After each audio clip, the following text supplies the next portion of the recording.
Assalamu alaikum mes chers frères et sœurs.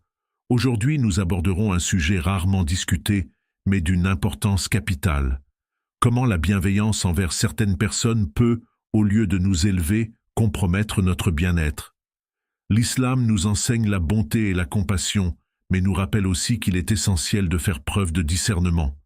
Nous explorerons 7 leçons tirées des enseignements islamiques pour naviguer dans ce délicat équilibre.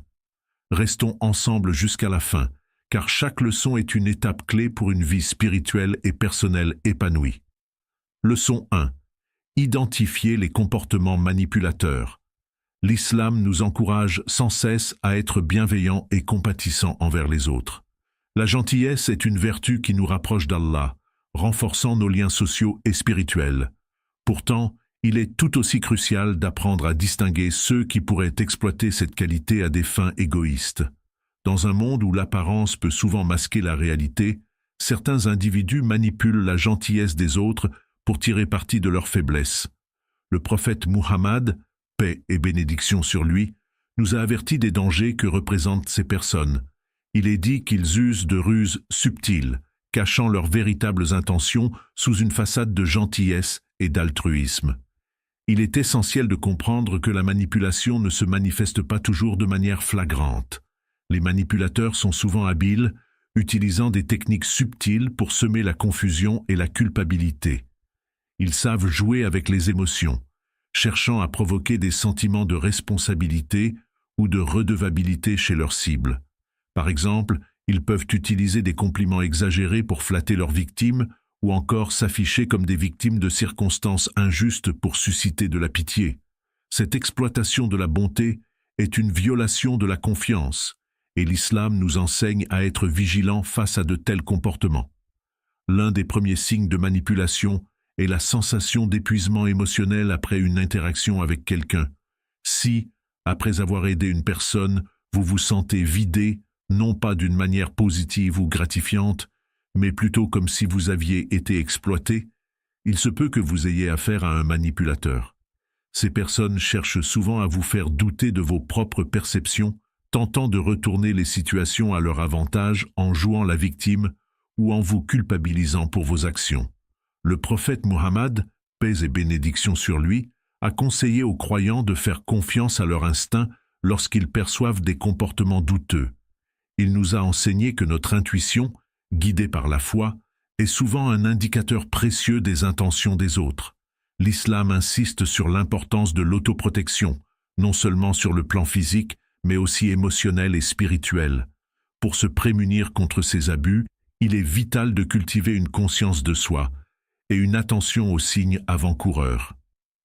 Les manipulations, si elles ne sont pas reconnues à temps, peuvent éroder la confiance que nous avons en nous-mêmes et dans les autres. Apprenez à repérer ces comportements avant qu'ils ne prennent racine dans vos relations et affaiblissent votre bien-être. Soyez prudents, fermes et confiants dans vos décisions, tout en restant fidèles à votre nature bienveillante mais discernée. Leçon 2. Apprendre à fixer des limites. Fixer des limites est souvent mal compris. Beaucoup associent cette pratique à un manque de générosité ou de bienveillance, comme si dire « non » revenait à renoncer à l'essence même de la compassion. Pourtant, dans l'islam, établir des frontières claires n'est pas seulement recommandé, c'est un acte de protection personnelle et de respect envers soi-même. Dire non n'est ni un signe de froideur ni d'indifférence. C'est au contraire un acte d'amour-propre, un geste nécessaire pour maintenir un équilibre entre donner aux autres et se préserver. Le prophète Muhammad, paix et bénédiction sur lui, nous enseigne l'importance de la modération et de la protection de soi. Cela signifie que tout comme il est essentiel de tendre la main aux autres, il est également crucial de ne pas permettre à notre gentillesse d'être exploitée. En effet, l'islam accorde une grande importance à la justice, non seulement envers les autres, mais aussi envers nous-mêmes. Protéger notre temps, notre énergie et notre santé mentale fait partie de ce principe. Chaque croyant a le droit et le devoir de prendre soin de son bien-être spirituel, émotionnel et physique, et fixer des limites est l'un des moyens d'y parvenir. Le concept de limite peut être perçu comme un cadre bien défini dans lequel nous fonctionnons. Imaginez vos limites comme une clôture autour d'un jardin. Ce jardin représente votre énergie, votre paix intérieure et votre santé mentale. Si vous laissez n'importe qui franchir cette clôture à tout moment, sans discernement, votre jardin sera piétiné, vos plantes seront arrachées, et ce qui était autrefois un espace de sérénité deviendra un champ chaotique. Fixer des limites consiste donc à protéger ce jardin, à décider qui a le droit d'y entrer et à quel moment. Dans la pratique, cela peut signifier refuser une demande d'aide lorsque vous n'avez pas l'énergie nécessaire, ou encore rappeler gentiment mais fermement à quelqu'un que votre temps est précieux et ne doit pas être pris pour acquis. Prenons un exemple, un ami qui demande sans cesse des services mais ne rend jamais l'appareil. Plutôt que de ressentir de l'amertume, il est essentiel de prendre du recul et d'exprimer calmement vos besoins. Dire non est non seulement sain, mais il contribue également à une meilleure relation, car il clarifie les attentes et réduit les tensions cachées. En fixant des limites, vous démontrez non seulement du respect pour vous-même, mais aussi pour l'autre. Vous leur enseignez, souvent sans le dire explicitement, que vous valorisez votre temps et votre énergie. Les relations fondées sur le respect mutuel des limites sont plus solides, car elles évitent les ressentiments et les frustrations. L'islam encourage ce type de relation où chacun est conscient des besoins et des attentes de l'autre. Enfin, il ne faut pas oublier que fixer des limites n'est pas un acte unique. C'est une pratique constante, que l'on doit ajuster selon les circonstances et les personnes. Dans certains cas, il peut être nécessaire d'être plus strict, tandis que dans d'autres, vous pouvez faire preuve de plus de flexibilité. Quoi qu'il en soit, la clé est d'être clair avec soi-même et avec les autres. Et n'oubliez jamais de demander à Allah de vous guider dans ces situations, car lui seul sait ce qui est vraiment bénéfique pour vous à long terme. Ainsi, fixer des limites n'est pas une manière de repousser les autres, mais bien de préserver son propre équilibre, de sorte que l'on puisse continuer à donner et à partager de manière saine et généreuse. Leçon 3. Reconnaître les relations toxiques. Imaginez une pièce sombre, où l'air devient de plus en plus lourd à respirer. Les murs semblent se rapprocher, vous emprisonnant dans un espace étouffant. Voilà ce qu'une relation toxique peut représenter. Une atmosphère qui, au lieu de vous élever, vous oppresse, vous épuise et vous déconnecte de votre essence. En islam, l'importance de l'entourage est capitale. Le prophète Muhammad, paix et bénédiction sur lui, nous a enseigné que la compagnie que nous gardons influence profondément notre foi, notre comportement et notre paix intérieure. Mais comment reconnaît-on une relation toxique? Cela commence souvent subtilement. Il se peut que petit à petit, vous commenciez à ressentir une lassitude inexplicable après chaque interaction avec cette personne. Vous pourriez observer que vos objectifs, vos rêves ou même votre tranquillité d'esprit sont constamment minés par des critiques déguisées ou des remarques passives agressives. Une personne toxique peut tenter de vous contrôler, de limiter votre liberté émotionnelle ou spirituelle en vous rendant dépendant de ses jugements et de ses humeurs. Ce genre de relation ne se manifeste pas toujours avec éclat, mais ses effets sont dévastateurs sur le long terme. La toxicité dans une relation prend plusieurs formes. Cela peut être un ami qui vous critique constamment, vous rappelant vos défauts sans jamais reconnaître vos qualités. Cela peut être un membre de la famille qui cherche à dominer vos choix, s'ingérant dans vos décisions personnelles en utilisant la culpabilité ou la manipulation. Il se peut même que ce soit quelqu'un que vous considériez comme un proche allié, mais qui sabote vos efforts chaque fois que vous essayez de grandir ou de vous épanouir. Il est essentiel de se souvenir que l'islam valorise la pureté du cœur et la sincérité des relations. Le prophète Muhammad, paix et bénédiction sur lui, a dit « L'exemple d'un bon compagnon et d'un mauvais compagnon est celui d'un vendeur de musc et d'un souffleur de forge. Le bon compagnon vous inspire, vous encourage et vous tire vers le haut, tandis que le mauvais vous expose à des influences néfastes. » Ce hadith nous rappelle à quel point l'entourage est déterminant dans notre cheminement spirituel. Alors, comment réagir face à une relation toxique? Il ne s'agit pas nécessairement de couper les ponts immédiatement, bien que cela puisse être une option dans certains cas extrêmes. La première étape consiste à reconnaître et à admettre que cette relation vous fait plus de mal que de bien. Ce n'est pas facile, car ces relations sont souvent enracinées dans des sentiments de loyauté ou d'obligation. Mais la vérité est que préserver votre paix intérieure est une priorité absolue. La deuxième étape est de créer une distance saine. Cela peut se faire de manière progressive. Vous pouvez choisir de limiter vos interactions, d'éviter les sujets sensibles ou simplement de redéfinir les termes de la relation. Vous avez le droit de fixer des limites pour protéger votre bien-être. L'islam nous enseigne que l'amour-propre et la paix intérieure ne sont pas des luxes, mais des nécessités pour pouvoir mieux servir Allah et notre communauté. Finalement, la troisième étape est de vous entourer de personnes qui partagent vos valeurs, qui vous inspirent à grandir et qui respectent vos limites. Trouver des compagnons sincères et pieux est une bénédiction, car ils vous rappellent constamment votre potentiel et vous aident à rester sur le droit chemin. Ne laissez pas les relations toxiques éteindre votre lumière. Cherchez la guidance d'Allah, confiez-lui vos peines, et il vous guidera vers des relations qui nourrissent votre âme plutôt que de l'épuiser. Leçon 4. Utilisez la sagesse dans la compassion. La compassion est l'une des plus grandes qualités que l'on puisse cultiver. Elle nous connecte aux autres, adoucit nos cœurs, et nous permet de ressentir et de répondre à la souffrance d'autrui. Mais il y a une nuance fondamentale que beaucoup négligent. La compassion, lorsqu'elle est dépourvue de sagesse, peut parfois faire plus de mal que de bien. L'islam met en lumière l'importance d'agir avec discernement, de manière à ce que notre gentillesse soit un remède et non une blessure. Imaginez un jardinier arrosant une plante. Si cette plante reçoit trop d'eau, ce qui est censé la nourrir finit par la noyer. De même, lorsque nous offrons notre aide ou notre gentillesse sans évaluer les conséquences, nous risquons d'encourager des comportements qui ne sont pas dans l'intérêt de la personne que nous souhaitons aider. C'est pourquoi il est essentiel d'apprendre à équilibrer la compassion avec la sagesse. Le prophète Muhammad, paix et bénédiction sur lui, nous a enseigné que chaque action a une intention et un impact, et que l'intention seule ne suffit pas.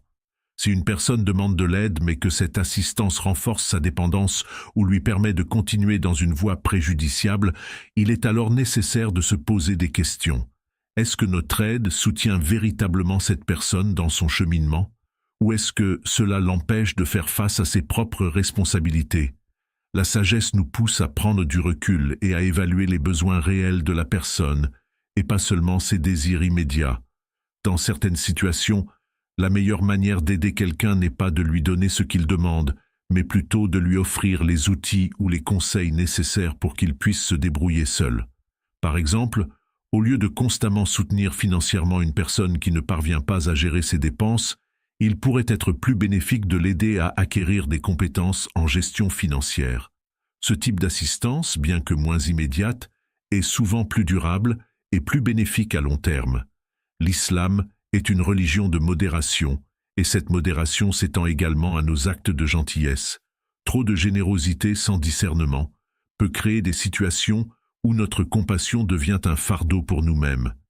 Si, en aidant les autres, vous vous retrouvez épuisé, débordé ou incapable de remplir vos propres obligations, alors il est temps de réévaluer votre approche. La sagesse consiste aussi à savoir quand dire non ou à prendre du recul, même lorsque notre cœur nous pousse à dire oui. Le Coran nous enseigne d'inviter à la voix de ton Seigneur avec sagesse et bonne exhortation. Sourate 1625. Ce verset souligne que la sagesse doit toujours accompagner nos actions, y compris nos actes de compassion. Il ne s'agit pas seulement d'aider pour le plaisir d'aider, mais de le faire de manière réfléchie, en prenant en compte les conséquences à long terme. Parfois, la véritable bonté consiste à permettre à l'autre de faire face à ses défis et à grandir à travers eux, plutôt que de lui enlever cette opportunité. Dans un monde où la générosité est souvent glorifiée, il est facile d'oublier que la sagesse est une partie intégrante de la compassion. Être un bon musulman ne signifie pas donner sans compter, mais savoir quand et comment donner de manière à ce que cela soit réellement bénéfique. La clé est de toujours revenir à Allah pour demander sa guidance. En priant pour la sagesse, nous nous assurons que nos actes de gentillesse sont alignés avec ce qui est juste et bon, non seulement pour les autres, mais aussi pour nous-mêmes. Apprenez à écouter, à observer et à discerner. Chaque situation nécessite une approche unique, et c'est en combinant compassion et sagesse que nous pouvons réellement servir ceux qui nous entourent. Leçon 5. Protéger sa santé émotionnelle. Nous vivons dans un monde où la rapidité et les pressions de la vie quotidienne peuvent facilement nous pousser à négliger notre bien-être émotionnel. Cependant, l'islam place une grande importance sur la préservation de notre santé mentale et émotionnelle. Ce n'est pas un luxe, mais une nécessité fondamentale pour mener une vie équilibrée et satisfaisante. Si votre esprit est troublé, si vos émotions sont en constante turbulence, alors tout le reste en souffrira. Votre foi, vos relations, et même votre capacité à fonctionner au quotidien. Les relations toxiques ou les personnes manipulatrices peuvent avoir un effet dévastateur sur votre bien-être émotionnel. Elles vous vident de votre énergie, vous laissent épuiser mentalement et finissent par éroder votre paix intérieure. Vous vous trouvez peut-être à douter de vous-même, à remettre en question vos propres valeurs ou à ressentir constamment une angoisse diffuse. L'islam nous enseigne que ce n'est pas ainsi que la vie doit être vécue. Au contraire, nous devons viser la sérénité et l'équilibre émotionnel, deux piliers indispensables pour une relation saine avec nous-mêmes, avec les autres et avec Allah. L'un des premiers pas vers la protection de votre santé émotionnelle est l'auto-soin. En islam, prendre soin de soi n'est pas un acte d'égoïsme, mais une forme de reconnaissance du dépôt sacré qu'Allah nous a confié, notre corps et notre esprit. Ce dépôt nécessite attention, respect et soin. Le prophète Mohammed, paix et bénédiction sur lui, nous a rappelé que notre corps a un droit sur nous. Et cela inclut également notre esprit et nos émotions. Il est vital de reconnaître lorsque nous sommes surchargés émotionnellement et de prendre le temps de nous recentrer. Il y a plusieurs façons de pratiquer l'auto-soin.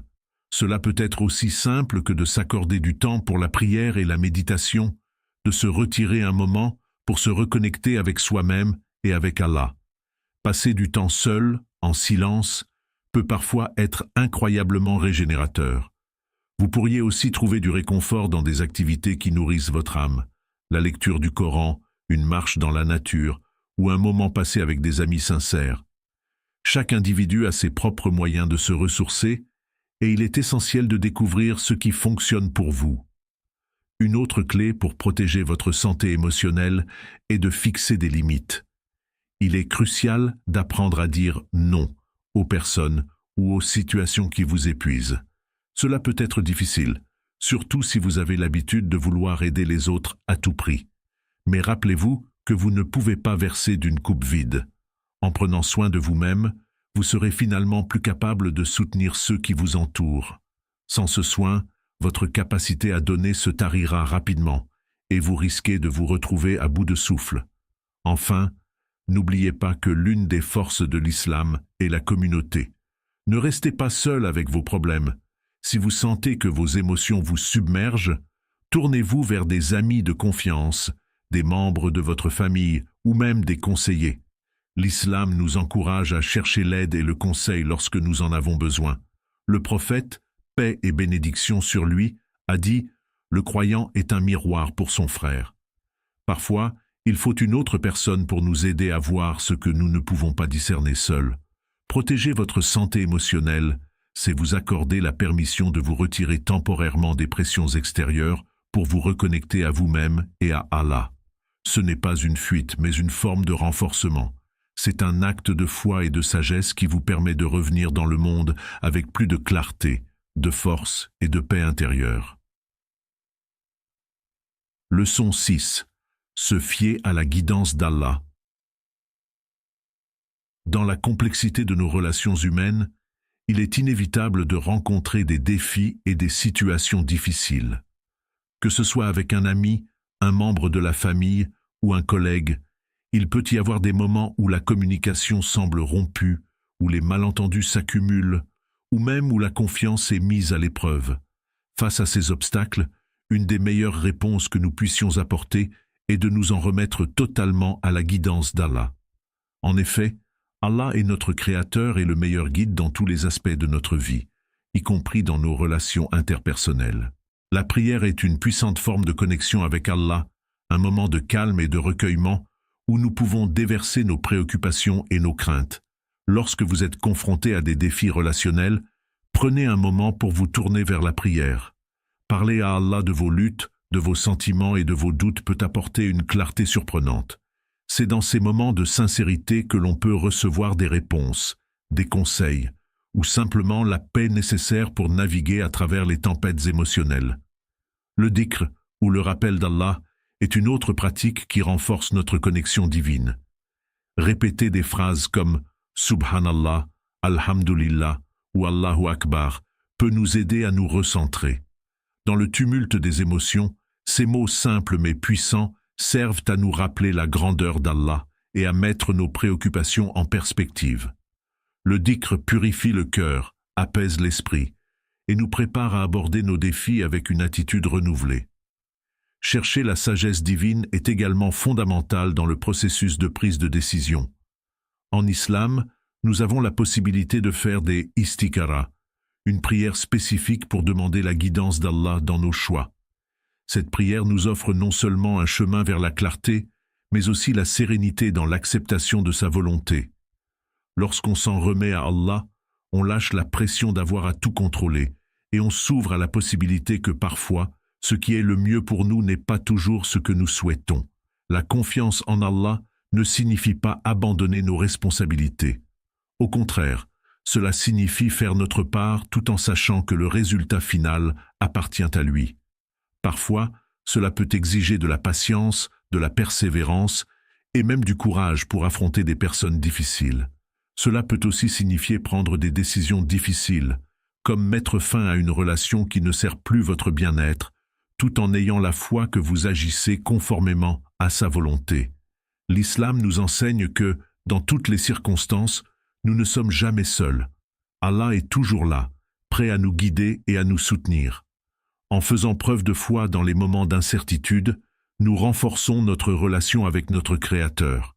C'est cette foi qui nous donne la force de surmonter les épreuves, de maintenir notre calme et de garder notre cœur pur. Leçon 7. Prendre soin de soi avec équilibre. Dans la course effrénée de la vie moderne, il est facile d'oublier que le véritable succès réside dans l'équilibre. L'islam nous enseigne que chaque aspect de notre existence, notre corps, notre esprit et notre âme, mérite une attention égale et respectueuse. Prendre soin de soi n'est pas seulement une question de bien-être physique, c'est un impératif spirituel. Le prophète Muhammad, paix et bénédiction sur lui, a souligné ce point en disant que nos corps ont un droit sur nous. Cela signifie que négliger nos besoins fondamentaux n'est pas seulement une forme de maltraitance envers soi-même, mais aussi une déviation par rapport aux enseignements de l'islam. Alors, comment pouvons-nous intégrer cet équilibre dans notre vie quotidienne? Tout d'abord, examinons notre alimentation. Une nutrition adéquate est essentielle pour nourrir notre corps et, par conséquent, notre esprit. L'alimentation ne doit pas être perçue comme une simple nécessité, mais comme un acte d'adoration. En choisissant des aliments sains et en évitant les excès, nous respectons le corps qu'Allah nous a confié. Pensez à la qualité de ce que vous consommez. Des aliments nourrissants renforcent votre énergie et votre concentration, ce qui est crucial pour vos prières et vos activités quotidiennes. Le repos est également un élément clé de cet équilibre.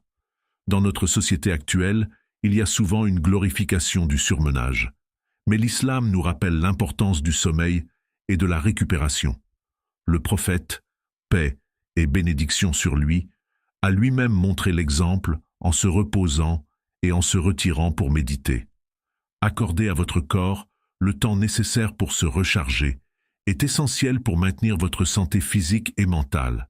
Cela vous permet d'aborder vos responsabilités avec une énergie renouvelée plutôt que d'être à bout de souffle. La prière, quant à elle, est un pilier fondamental qui nourrit notre âme et notre esprit. Chaque prière est une pause dans notre journée, une occasion de nous recentrer et de nous reconnecter à notre Créateur.